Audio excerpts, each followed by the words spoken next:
Hey guys, welcome to a new episode of Beer, Politics, and Books. I'm your host Ryan, and today we're going to be changing things up a little bit. Since the last three videos I've done were a little bit more liberally slanted, I decided to do a more conservative book this time. So today's book is going to be Economic Facts and Fallacies, written by one of the few conservatives who I enjoy reading, Thomas Sowell. For those of you who don't know, Sowell is a professor at Stanford University and is one of the biggest conservative intellectuals in the last 40 years. What the welfare system and other kinds of governmental programs are doing is paying people to fail. Insofar as they fail, they receive the money. Insofar as they succeed, even to a moderate extent, the money is taken away. Unfortunately, he seems to be mentioned in the media less and less, which is a shame because if you consider yourself a conservative and you haven't read anything by Sowell, you're missing out. It's like saying you're into anime without having watched Cowboy Bebop, or saying that you're into yoga without wearing something unnecessarily tight.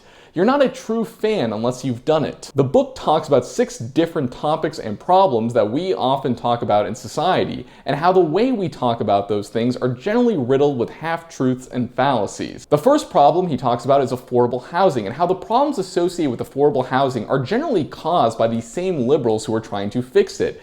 Take San Francisco, for instance. As most people will tell you, finding affordable housing in San Francisco requires nothing less than sacrificing your firstborn child, so that you can rent out the room your firstborn child was previously in to a guy named Dave who works for a startup that's like Uber, but for tangerines. One of the biggest reasons for the high cost of living is because of strict zoning laws that require a lot of open spaces, which means there's no room for new housing developments. For instance, in Monterey, which is a suburb of the Bay Area, almost 2/3 of the land is undeveloped. The biggest reason is because people who are already living there want to maintain their community's pristine aesthetic and pass zoning laws that prohibit any new developments. This means that housing prices become essentially unaffordable for anyone that moves into the Bay Area. As Sowell points out, it's a little bit ironic that liberals in the Bay Area who claim they care so much about poor people would rather just insist that they have to care about poor people from a distance and not actually have to live next to them. You can't sit with us! The next topic is higher education. Sowell points out that regulatory and accrediting agencies are necessary in order to ensure that higher educational institutions are not scamming people out of their money,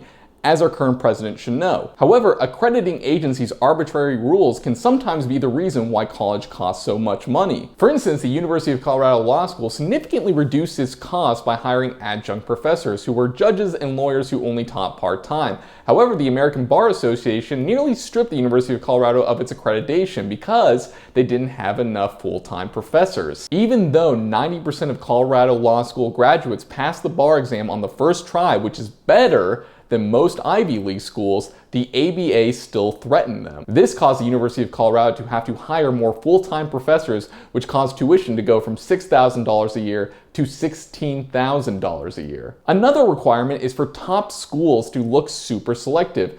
For instance, Harvard has an acceptance rate of only 5%, but to get that, they have to actively recruit kids just so they can reject them. That's right, Harvard spends hundreds of thousands of dollars sending recruitment letters to kids who have less of a chance of getting into the university than Drake's chances of getting out of the friend zone. And the cost of all of those recruitment letters gets carried into the cost of students' tuition. It's sort of like how your ex-girlfriend will hit you with that 2 a.m. you up text, and then when you tell her yeah, and she tells you to come over, and then when you get there and tell her you're outside, she says, "Sorry, I'm too tired, LOL." This is bullshit. Sowell points out that unless accrediting agencies stop looking at random arbitrary inputs such as student-faculty ratios or whether or not a university gets enough research, and instead focuses on whether or not the students are actually getting a quality education, tuition prices will continue to rise. Another topic Sowell talks about is the myth of the gender wage gap. However, 50 million other people have talked about this already, so I'm going to skip it. He then talks about the disparities between races, particularly between blacks and whites, and admittedly, this was the chapter I had the strongest amount of disagreement with him. Although I will admit he does make a few good points. For instance, affirmative action policies don't seem to have benefited the black family at all, because before they were ever implemented, the average black family made approximately 60% of what the average white household made. However, after the affirmative action policies were passed, it dropped to 57% of what the average white family had made. He also points out that the narrative of the legacy of slavery as being a causality for all problems with black families isn't exactly that simple. For instance, in 1933, almost 30% of black children were born in a single-parent household. However, in 1999, that number grew to an astonishing 77% of black children being born in a single-parent household. Being born in a single-parent household significantly reduces a person's chances of rising out of poverty, and the legacy of slavery cannot explain this because the rate of single-parent households in the black community was going down after slavery until it started rising again after the 1960s. Dunbar High School in Washington, which was an elite black high school for a very long time. In 1993, the number of kids out of Dunbar High School who went on to college was less than it was 60 years earlier, which would have been in the depth of the Great Depression. Sowell believes that the causality of all black people's problems is the introduction of the welfare state in the 1960s. However, I personally don't agree with this, and I think that the introduction of the Get Tough on Crime initiatives in the 1970s were the actual causality of the problems in the black community. The other two sections dealt with wealth inequality, which were more challenging than having to explain to your friend Jen why boys don't like her sloth t-shirts, so I'm going to skip that. Overall, I give this book 4 stars out of 5, and I think it gave a very well-reasoned, conservative perspectives on some of the problems in our society. As a side note, guys, let me just say that it was very refreshing to read a conservative perspective that didn't rely on dumb rhetorical devices or pseudo-conspiracy theories.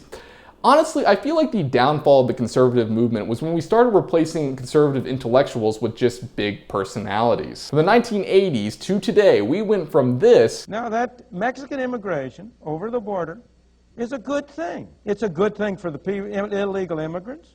It's a good thing for the United States. It's a good thing for the citizens of the country. To this. I will go to hell before I sit here and I watch this country and the world turned over to these savages. I'm done, I'm pissed, and I'm not putting up with it anymore. You Satanists want to sacrifice the West.